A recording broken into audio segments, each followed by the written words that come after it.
All right, so if you want to go with this cake, I'll give you all the measurements, you know, for this size. So like I said, this is 11-inch heart from here down to here.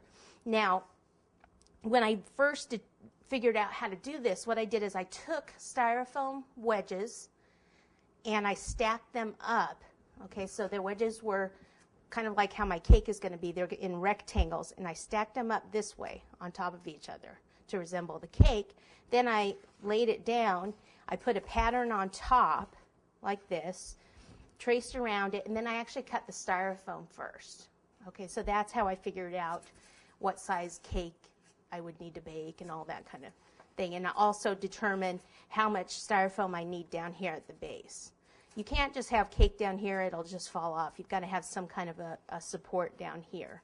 So this styrofoam is where the styrofoam is. It's about 2 inches. Okay, so 2 inches at the bottom of the heart here is the styrofoam piece. So from that line up will be cake.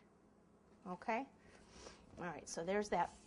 Now what I wanted to do is have, you know, the stem, like the string of the balloon going up, but I just didn't want it to do it completely straight.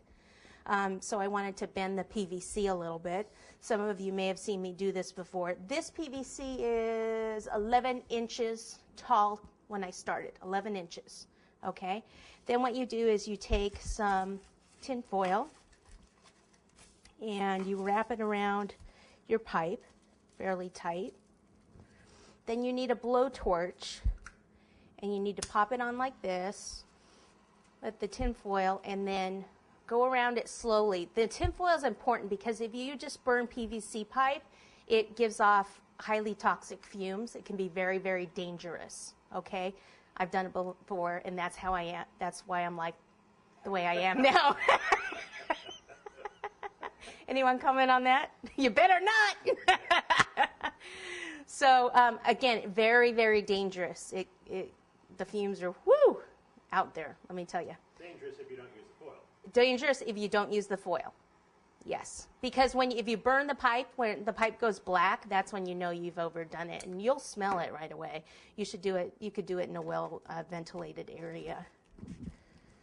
Okay, so you just kind of keep doing it until you can bend it. So that's not enough, and I probably should have done it a little lower so I can actually get my hand around it a little bit more. On the one here, you can see where I have 2 bends in that. So I actually put it in that male adapter, put the foil around it, and then bent it in there. Okay, it does take a few minutes to do. Any questions while we're waiting for this to warm up? I think they're pretty amazed at the whole thing. They're very amazed. Amazed. They're amazed. You'll be even more amazed if I can get this to bend. Is that one of those food torches? Yeah, but you can use any kind of torch. So you can see how, if I heat it up more, but you can see how it's starting to bend. And I could heat it up more and bend it more. I did that ahead of time just to save time, but you can see how I bent that. When it cools, it will be as strong as it was before, and you won't be able to bend it. Okay, so don't worry about now it being, see, this is totally, completely strong. I can't bend this, so you don't have to worry about that. Okay. Can you use a butane torch if they want to? This is a butane.